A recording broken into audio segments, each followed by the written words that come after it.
if I could just sit next to her and say, I know it feels like that this is overwhelming and that you are doing everything wrong, but the things that you think are really important are not going to be the things that matter one day. So have fun, jump on the bed, don't worry if somebody comes in and there's dishes in the sink and clothes in the chair, because that's not what your kids are going to remember. Welcome to More Than Small Talk. We're Susie Eller, Jennifer Watson, and Holly Girth, writers and real-life friends. We're inviting you to go deeper, become freer, and feel more connected. So imagine you have a cup of coffee, a mug of tea, or a green smoothie in your hand, and we're all hanging out in your living room together.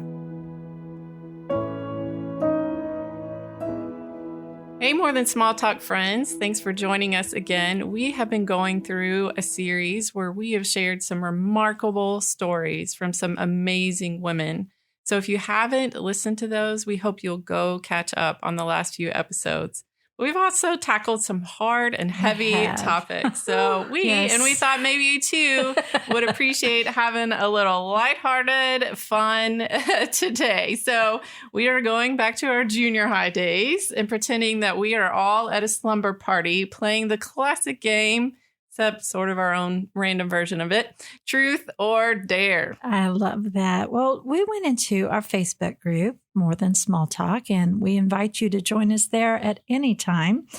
And we ask that they share questions that they would love for us to ask each other. And so I have a list of these. Now, it was really funny because Amber Flannery started with just a really G-rated, sweet question. And she said, what is your favorite Bible verse and why? And before we answer that, I want you to know, from there, we change. Okay. Yay. Yes. Way to go, Amber. You are more spiritual than we are, right? I think mine is in Jeremiah 17:7-8. And it is the story of the tree that is planted by the water that goes through the heat and the drought. And on the other side, it's not just this little twig that has been left. It is actually green and fruitful. And having gone through the season that I've gone through over these past 2 years, that has become kind of a mantra for me. Yeah. I love the verse Proverbs 19:21. I have a translation of it on a sign in my office. It says, she knew that many were the plans in her heart, but the Lord's purpose would prevail. Okay. And so it says many are the plans in a person's heart, but God's purpose would prevail in the actual verse. But I find myself just going back to that over and over again. I think I've even talked about it on the podcast before, but especially in this season where so much seems uncertain, where our plans seem like, who knows if they're going to work out or not. Yeah. I find myself going back to that one. On another note, I worked for years for Dayspring Cards. And every year I would try to get my boss to let me make a Valentine's card with a certain verse from Psalms. And every year he would turn me down. There is a verse that says, be merciful to me, O God, for men hotly pursue me. He said it was out of context. I don't really understand that. Oh my gosh, I love you. So mine, I'm going back to like my high school days with this one. It's Psalms 37:4. Delight yourself in the Lord, and He will give you the desires of your heart. And why I love this, it's not about getting something. It's about God placing that actual desire in your heart for the things that He wants for you. It's just bringing me a lot of joy right now. I was like thinking about that. Yeah. Awesome. Okay. Well, Cynthia Stone, Truth, wanted to ask, when and where did you get your first kiss from a boy? Oh my gosh. Okay. So mine, you guys always want me to lead with these stories. So I will. I was in 6th grade and his name was Danny Smith. Hey, Danny. So that's 12 years old. Yeah, I know. Well, listen, I didn't kiss anybody for like a good year and a half after that. So anyways, so we were at this party. I had really big hair and a scrunchie. I had the bangs and the like home perm and like everything was matchy. And it was like looking back, it was the most hideous outfit that you could ever wear. But like, I was looking good then. So a friend was like, you need to just like kiss her. So he was actually staying and like, kiss her. And like, it was That's kind a of like lot a of pressure. forced kiss. And so we kissed and I was like, and I was like, this is happening. And then I went home and I brushed my teeth for like at least 30 minutes in my Southern Baptist grandma's bathroom. And I was like, what if she knows? So it was just that was my first kiss, and he's the sweetest guy. But we never kissed after that again. So that, How about you? How about you, Holly? Yes, I was 9. Some movers and shakers. Yes. And it was a neighbor boy who was a little bit older, and we were playing hide and seek, and we hid in the same spot, and he like leaned over and kissed me, and I was like you. I was like, what just happened? And we never kissed again either. And I think it's funny because Cynthia didn't ask what was your first real kiss from a boy, because I think our answers would really change. They would, and we would not be sure. I was 13, so we were all really young with this first kiss, which all of a sudden has put fear in my heart when I think about my littles who are 10. But I was at a football game, and I was 13, so 8th grade. And the lights went out. It was an outdoor game. The large lights all went out for some reason. And I was sitting next to a guy named Kelly, who I kind of crushed on for a long time. And all of a sudden in the dark, I felt something on my face, and it was his face. And he was trying to find my lips. So it wasn't the best first kiss. But the lights went back on, and I was just kind of stunned. And he didn't even like look at me. He just kept looking forward. And so that is my first in the dark kind of stumble, try to find your lips kiss. And then my real first kiss probably came when I was 15. And I will always remember that kiss as better than the first one. Yeah. There's a learning curve. There's such a learning curve. Yeah. All right. Melody Warnock says, what is one thing people would be surprised to learn about you? Oh, this is a hard question. It is. So I think the one thing that people would be surprised to learn about me, not on air now because we've talked about it, but I mean in real life, is just how silly I am, because in person, when I first meet you, I'm pretty quiet. I listen, engage and all of that. But that silly, goofy 13-year-old boy that lives inside of me comes out with people that I'm very close with. Yes. So, yeah. I still have an inner tomboy. I spent a lot of my childhood catching turtles and frogs and even little garden snakes and putting them in jars and taking them to elementary school for show and tell. I should bring a snake sometime. Anyway, obviously, I still do this. It wouldn't bother me. I caught a bullfrog in my neighborhood last year, and I was so excited about it. I put it back. But yeah, and those are those giant ones, right? Like plate sized. Yes, they make me so happy. So there you go. Yeah.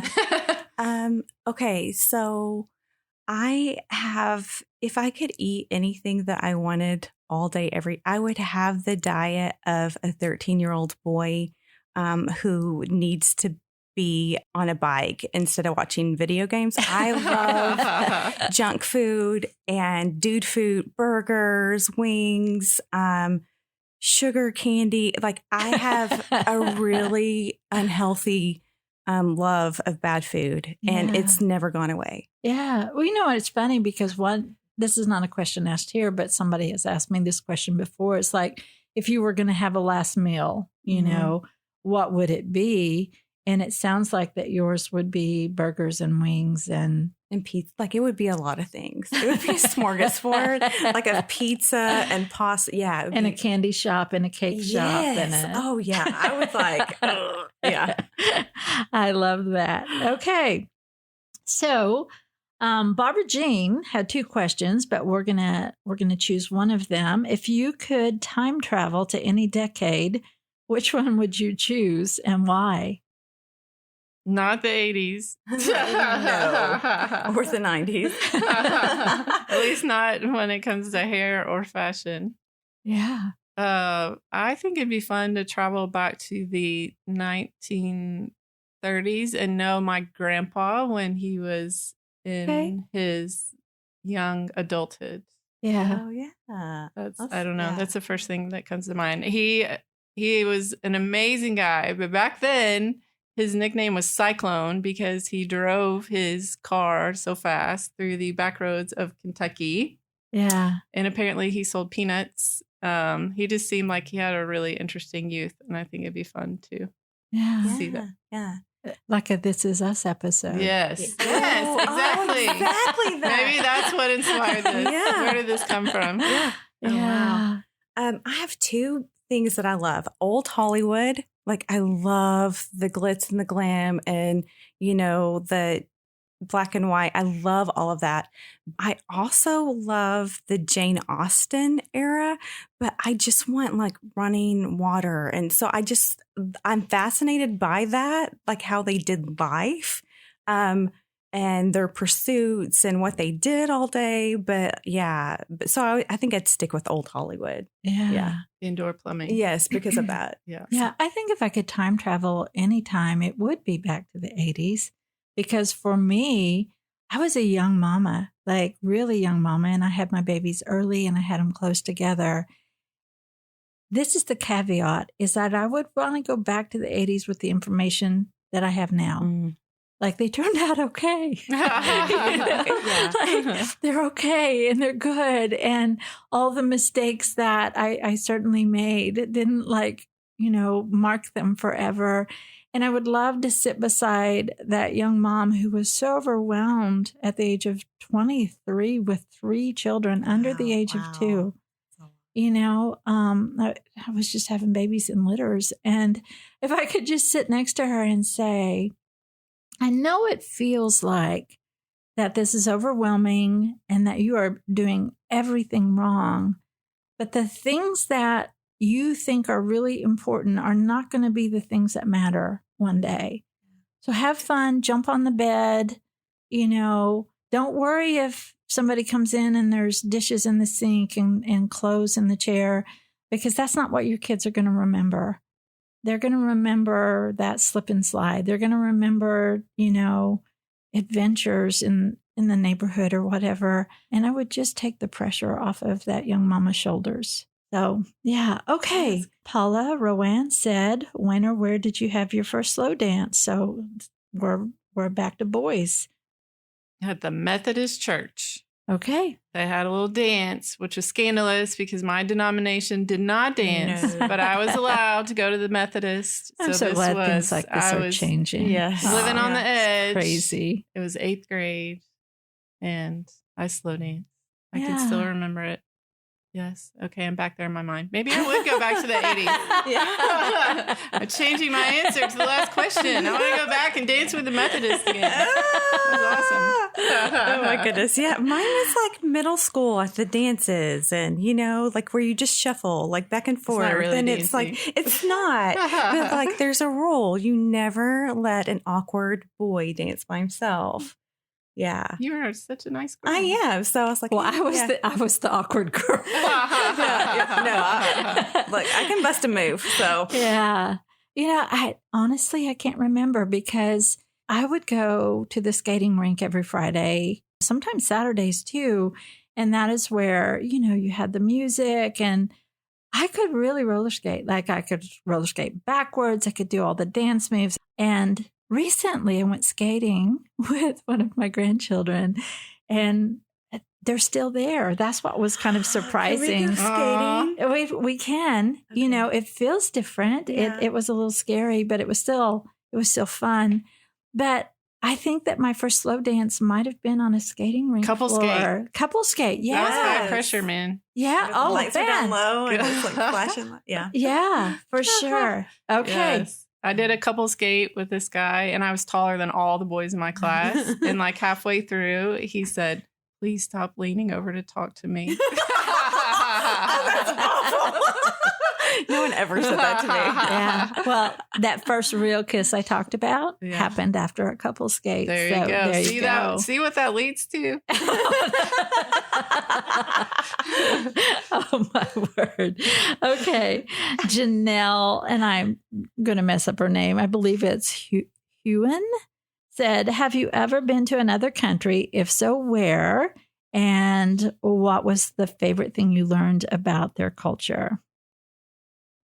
I have been to the Dominican Republic on a blogging trip with Compassion International, and it was powerful just to see a whole different part of the world. Yeah. And I remember going to this little tiny house with this grandmother who's taking care of a kiddo with disabilities, and they had one window and it was open, and on the shutters was written Jesus.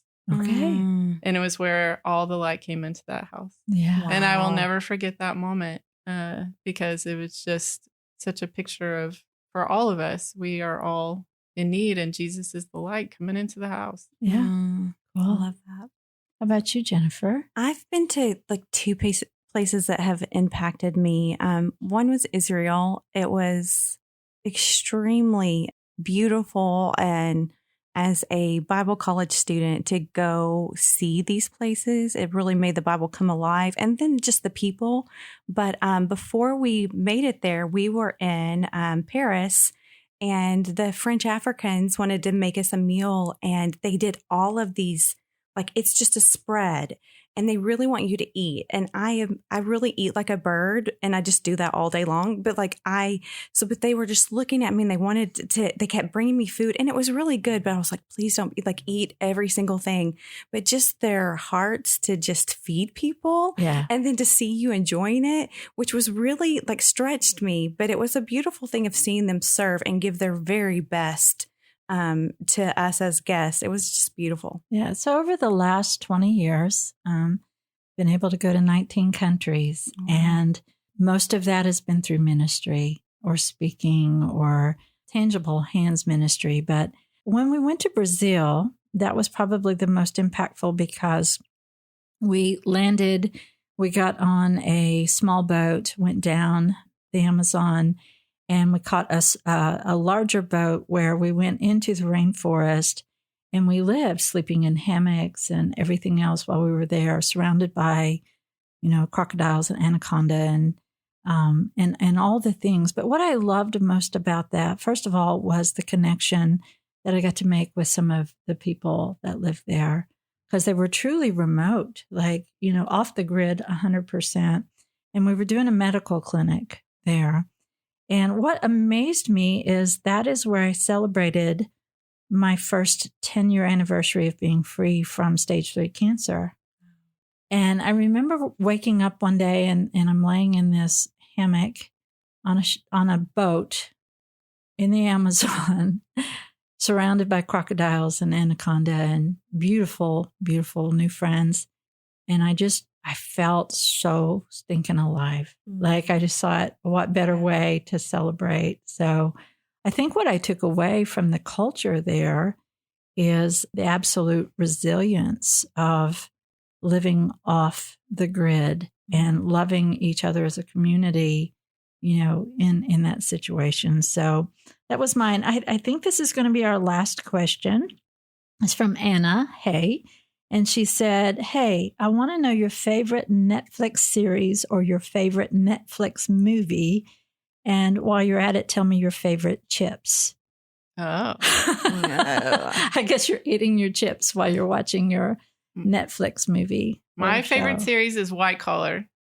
We Okay. just I love that. rewatched it, and it's just such a good show. So if you haven't watched it, the premise is this con artist, Neil Caffrey, is locked up for a variety of things. Then he ends up getting recruited by the FBI to help solve white collar crimes.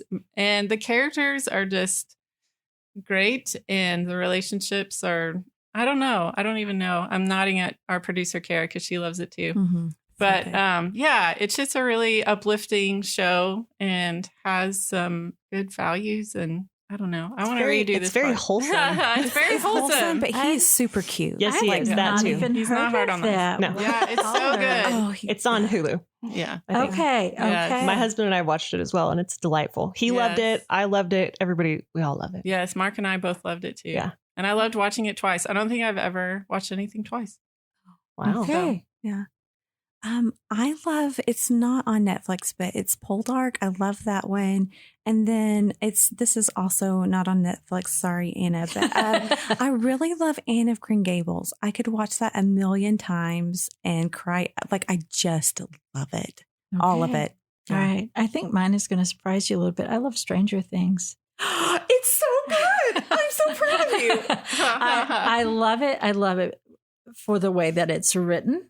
I love this strong character of this young girl that is so powerful within this. And just so you know, there's some language that pops up in it. But what I really love about this most is just that it's kind of one for all and all for one, and I love that part of it. So Yes, just like anyway. More Than Small Talk. Yes. And so my favorite chips.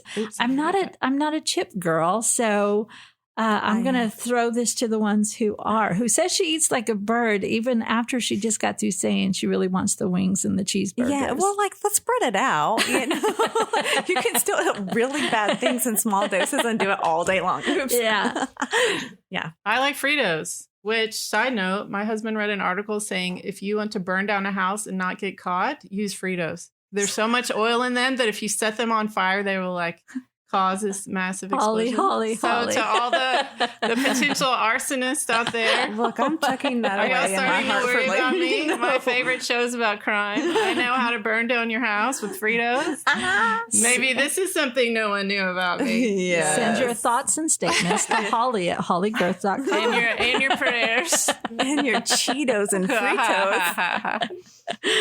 Yeah, well, that wraps up On this that Truth note. or Dare episode. And we want to talk to you about a resource that we have, the More Than Small Talk Facebook group. It is a sweet community where our fourth chair friends come in and we share just a little extra in that group. And we would love to see you there. And that's it for today's episode. Thanks for going deeper, becoming freer, and connecting with us. More Than Small Talk is a part of the KLRC Podcast Network and is produced by Kara Culver. Show notes and resources are available on the More Than Small Talk page on KLRC.com. You can also join us in the More Than Small Talk Facebook group. Subscribe to More Than Small Talk on your favorite podcast app so you won't ever miss an episode.